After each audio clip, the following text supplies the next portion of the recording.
Hello, good morning everyone. Today is fourth lecture of our superposition of wave. In the last lecture we had seen what do mean by superposition. Superposition क्या होता है? किसी single point पे number of waves simultaneously cross कर जाते तो उस point पे वो अपना खुद का इफेक्ट छोड़ जाते जिसकी वजह से आपका रिजल्टेंट का क्या होता है? सब वेव्स के एम्पलीट्यूड का एडिशन नहीं तो सब्ट्रैक्शन होता है.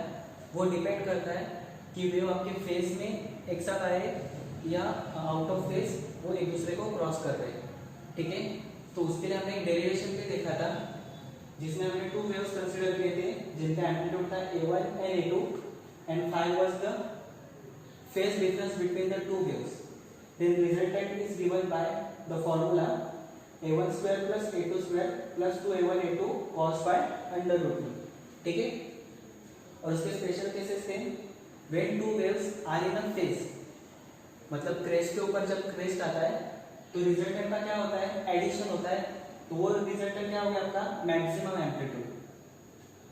And when two waves are in a out of phase, that time resultant is what? a1 minus a2. it is a subtraction. तो उसको हम लोग बोलेंगे minimum amplitude. Okay, so to understand this concept of superposition, एक term आपको और एक term देखने में आपको intensity. What do mean by this intensity? Intensity ये वर्ड आपने बहुत बार सुना होगा फिजिक्स में, बट उसका ठीक से मीनिंग पता नहीं होता अपने को. So now we have to see the relation between this intensity and amplitude. So what do mean by intensity? Intensity is nothing but the energy carried by the waves. Waves के अंदर कितना energy है उसको ही हम लोग क्या बोलते हैं? इंटेंसिटी. एग्जाम्पल, हम लोग साउंड का एग्जाम्पल कंसिडर करते हैं. कभी कभी अपने को साउंड बहुत हाई सुनाई देता है, कभी कभी साउंड आपको बहुत धीमा सुनाई देता है. तो हाई साउंड मतलब क्या? उस साउंड वेव में एनर्जी ज्यादा होता है जिसकी वजह से उसका इंटेंसिटी ज्यादा हो गया. Okay, now we consider another example of two bulbs. एक बल्ब है आपके पास, उसका पावर रेटिंग है 20 वैट और दूसरे का पावर रेटिंग है 200 वैट. तो किसकी वजह से आपका रूम ज्यादा लाइट ऑन होगा? 200 वैट वाले बल्ब की वजह से. तो मतलब क्या? उस बल्ब का, उस लाइट का एनर्जी ज्यादा है जिसकी वजह से उसका इंटेंसिटी ज्यादा है. ठीक है, so this energy, so intensity is defined as the energy contained by the wave. Wave के अंदर जो एनर्जी होता है with unit cross section and equal to the length traveled in 1 second. एक सेकेंड में एक पर्टिकुलर यूनिट क्रॉस सेक्शन से कितना आपका एनर्जी ट्रेवल्ड होता है उसको हम लोग क्या बोलते हैं? इंटेंसिटी. तो this intensity will form a cylinder of energy. ये जो एनर्जी आपका बहता है, फ्लो होता है, वो किसके फॉर्म में बहता है? ऐसा हम लोग कंसिडर करते हैं in the form of cylinders. जैसे कि आपका होस पाइप में से पानी बहता है पर यूनिट टाइम में, वैसे आपका एनर्जी क्या होता है? फ्लो होता है. And that is nothing but the intensity. ठीक है, अभी इतना एनर्जी आपका बह रहा है, so this is nothing but the cylinder. तो ये सिलेंडर का क्या हो गया? Volume. This volume is equal to area into length. Area of cross section is given by pi R square into L. ठीक है, अभी इस वेव का रेडियस कितना होगा? Consider this is the point. ये बल्ब है, इस बल्ब के चारों ओर से आपके वेव्स निकल रहे हैं. तो यहाँ पे एक जो गोला बनेगा उसका रेडियस कितना होगा? Which is equals to the amplitude. उस वेव का जो स्टार्टिंग का जो एम्पलीट्यूड होगा उतना उसका रेडियस रहेगा. तो therefore velocity volume is equals to pi a square into l. वैसे देखने जाए तो इंटेंसिटी एम्पलीट्यूड के ऊपर डिपेंड है, फ्रीक्वेंसी के ऊपर डिपेंड है और कौन से वेलोसिटी के साथ जा रहा है उसके ऊपर भी डिपेंड है. बट दिस टर्म एम्पलीट्यूड का square, this term is very very important to find the intensity. So keeping all this terms are constant, this intensity is directly proportional to the amplitude square. तो ये concept आपके text book में directly दिया है. So you have to just remember this. इसके ऊपर generally कोई numericals नहीं आते, कोई कंसेप्ट नहीं है, बट ये इंपॉर्टेंट कंसेप्ट है, आपको ध्यान में रखने का. So this intensity is directly proportional to the square of amplitude. अभी इंटेंसिटी मैक्सिमम कभी होगा जब आपका मैक्सिमम एम्पलीट्यूड होगा. एम्पलीट्यूड मैक्सिमम कभी होता है जब एम्पलीट्यूड का एडिशन होता है a1 plus a2 the whole square. Intensity minimum कब होगा? जब आपका एम्पलीट्यूड मिनिमम होगा, और एम्पलीट्यूड मिनिमम मतलब a1 minus a2 the whole square. This formula और this relation just you have to remember, ठीक है।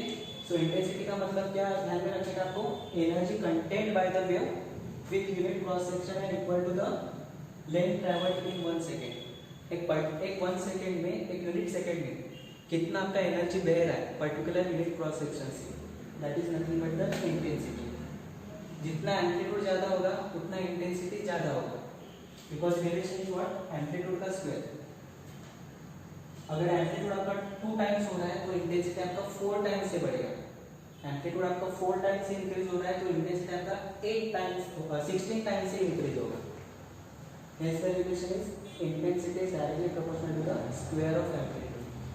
Note it down.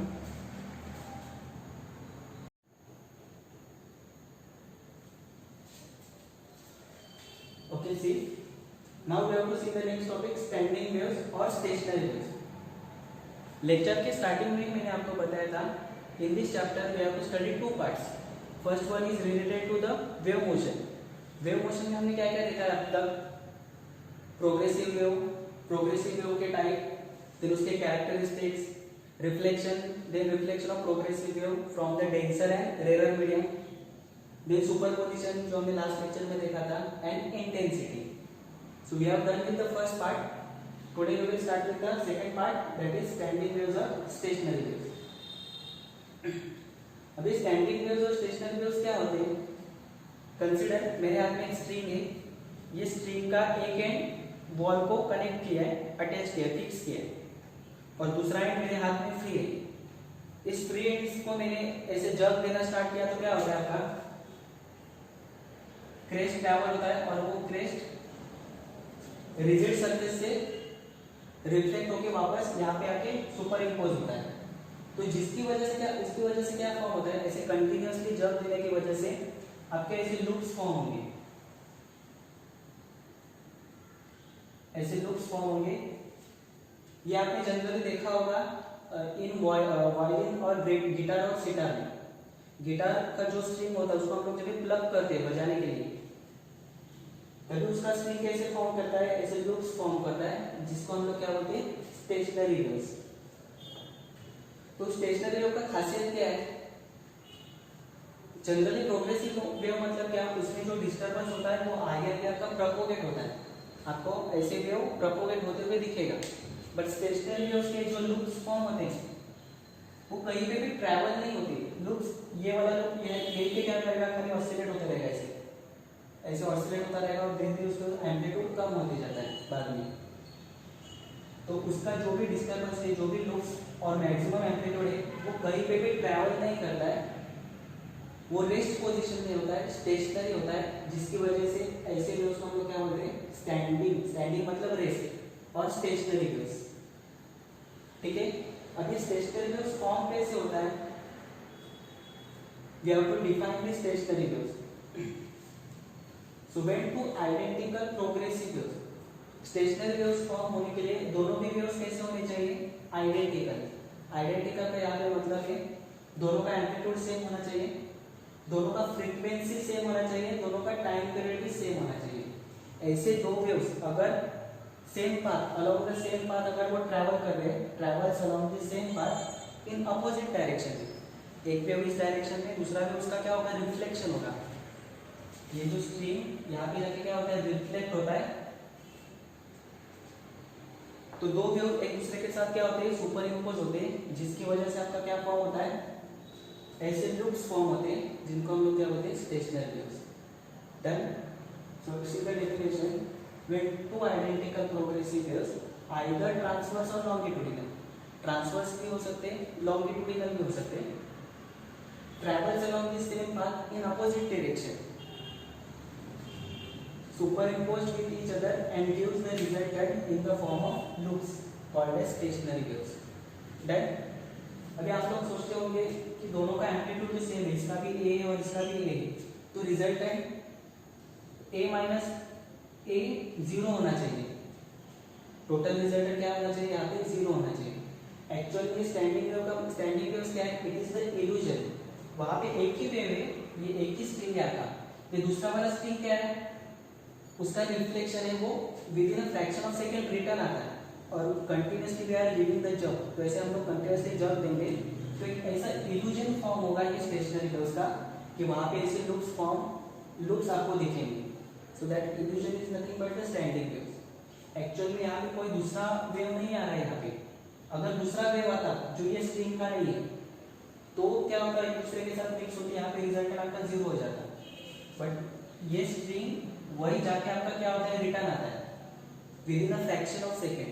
तो आपका ऐसा इल्यूजन दिखता है आपको, ऐसा आपको भास होता है कि यहाँ पे क्या फॉर्म हुआ है, लूप्स फॉर्म हुआ है, जिसको हम लोग क्या बोलते हैं, stationery waves. And this is the definition for stationary wave. ठीक है,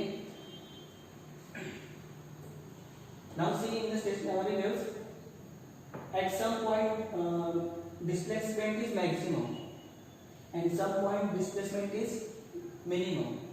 So where displacement is maximum, such a points are called as antinode, and where displacement is minimum, such a points are called as node point. ये आपका node point है और आपका ये antinode। तो आपका स्टेशनरी वेव कैसे फॉर्म होता है, alternate node, antinode node, antinode node, antinode. Okay, so in the next lecture we will derive the expression for stationary waves and the distance between node and antinode and node। Two successive node के बीच में distance कितना होगा और two successive antinode के बीच में distance कितना होगा, that we will see in the next lecture. Okay, thank you.